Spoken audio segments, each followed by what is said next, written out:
Hey, I'm Marcus, and I've always known I was different to other people. I remember the first time my history teacher told me there was something evil about me. He was teaching us about the Holocaust, and I laughed because I thought he was making a joke. No one else was smiling. I guess they didn't have much of a sense of humor.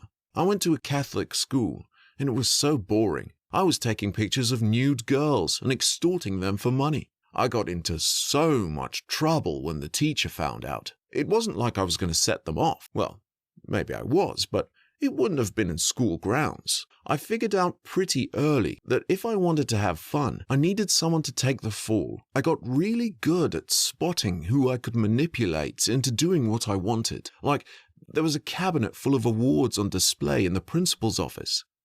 Father Midgley was so proud of those dumb awards. I decided to steal one. It was really easy. I got Tom, one of the younger kids, to set off the fire alarm, and when everyone was leaving the building, I slipped into the principal's office and took the biggest award. Later, when I showed Tom the award, he couldn't believe what I'd done. "You have to put that back," he said. "You'll get in trouble." "I've got a better idea," I said. "If Father Midgley wants his award back, he can get it himself. I think you should climb up the school tower and put it on top." "Me?" Tom went pale. "You're not chicken, are you?" I said. "That's a pity. I was going to ask you to hang out with me this weekend. I've got loads of fun things planned.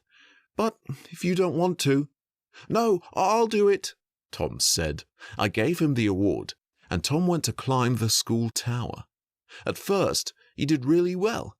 There were bricks sticking out for him to hold onto, and he got really high. But about halfway up, he lost his nerve. "Marcus, help me!" he cried. "I'm stuck. I'm going to drop the award and climb down." "Don't you dare," I said. But it was too late. Tom dropped the award. But then he lost his grip and fell. I'll never forget the sound he made when he hit the ground. It was so cool. He broke both his legs. I'd wanted to see Father Midgley climb up the tower, but this was even better. Not long after that, I was called into Father Midgley's office. When I went in, he was waiting for me with a couple of the nuns. "Yes, Father?" I said. "We've been worried about you for a while," he said. "And after what happened to poor Tom, there can be no doubt." I rolled my eyes. Poor Tom. The stupid kid only had to climb a tower. It's not my fault he was too scared to climb. "You have the devil in you," said Father Midgley, "and there's only one way to deal with it. We have to beat it out of you." "Are you serious?" The two nuns stepped forward and grabbed me by the arms. "You can't do this," I yelled. "I'm just a kid." "Hold him," ordered Father Midgley, as he fetched a cane from his cupboard. I know most people would be scared, but I was just angry. The beating I had that day wasn't the first attempt to try and get the devil out of me. It's supposed to be against the law to hit a kid, but they did a lot of things in that school they weren't supposed to. Of course, I told my parents. They were paying a lot of money to send me there. They came straight down to get me, but they weren't alone. A couple of strangers were with them. "What's going on?" I asked. "Who are these people?" "We've been talking to Father Midgley about your behavior," my dad said. "He's explained how serious your situation is. We all agree you need to go to boot camp. Hard work and exercise will drive the devil from you." What the? My parents were buying into that supernatural crap? "You're coming with us," said one of the strangers. This is crazy. I shook my head.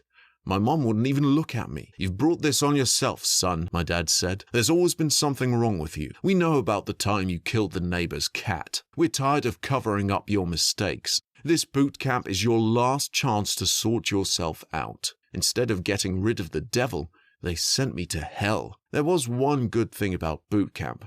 I met Kylie and we started dating. We would fool around after lights out, which was fun. A lot of the other kids found it really hard to cope with boot camp.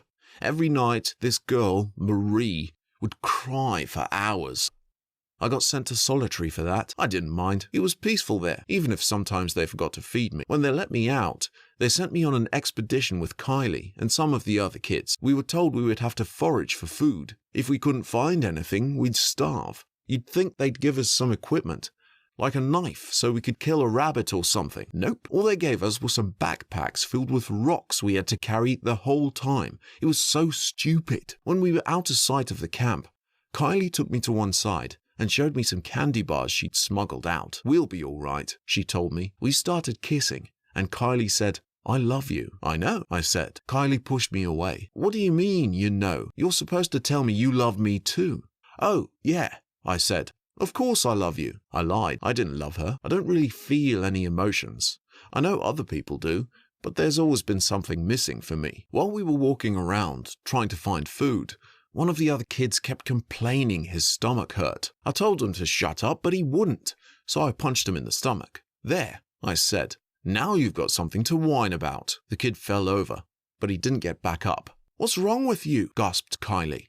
"You have to get help." I didn't see what the problem was, but Kylie started running back to camp, so I followed her. By the time we returned with help, he'd been unconscious for hours. They got an air ambulance to take him to hospital. There was an investigation, and the boot camp got shut down. The people in charge were sent to prison for child abuse. I moved back home with my parents. They were really sorry for sending me to boot camp. "You must have suffered so much," Mum said, "but you're home now. We won't send you away again." I'd learned a lot from boot camp. After that, I was a lot more careful about what I did.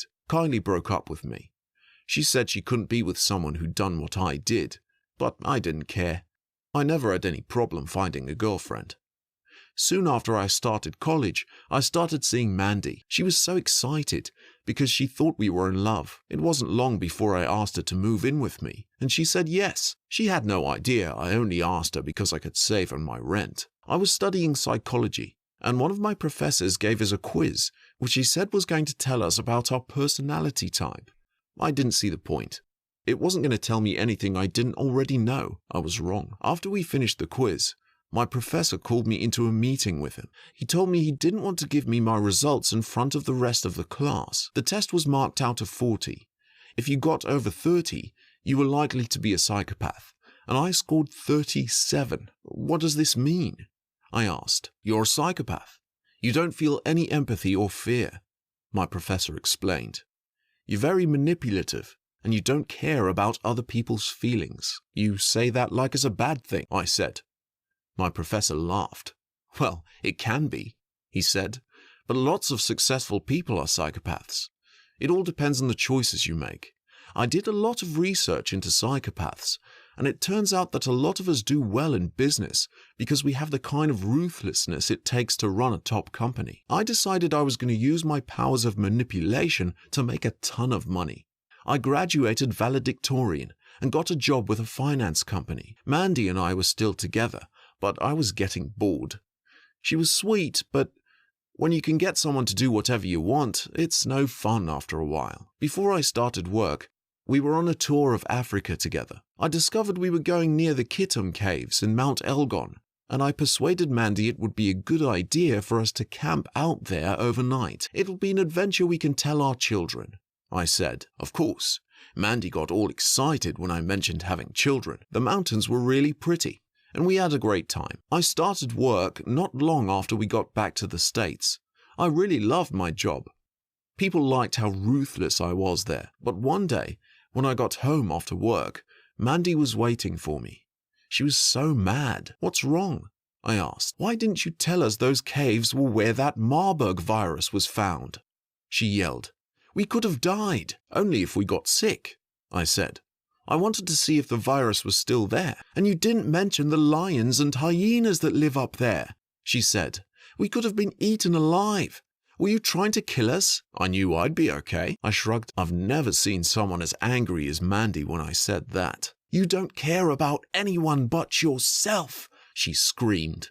"I thought you loved me, but you're just a selfish asshole. I'm leaving you." "Whatever," I said, "and don't come crawling back to me," she said. "I'm done with you." She stormed out, and I never saw her again. But I didn't care. It's easy to get women. Anyway, I was too busy at work to worry about a girlfriend. My professor was right. I don't care whether people lose money on one of my deals, so I take big risks. Most of the time they pay off, so my clients love me because I make them rich. I've had a few other girlfriends since Mandy, but I never date anyone for too long. It's easy to get them to do what I want, but then they fall in love with me and get upset because I don't feel the same way. But today, I've been sentenced for 4 years in prison because of the horrible things I've done. I can't say I regret everything, but it would have been much nicer if I wasn't sending my story from prison.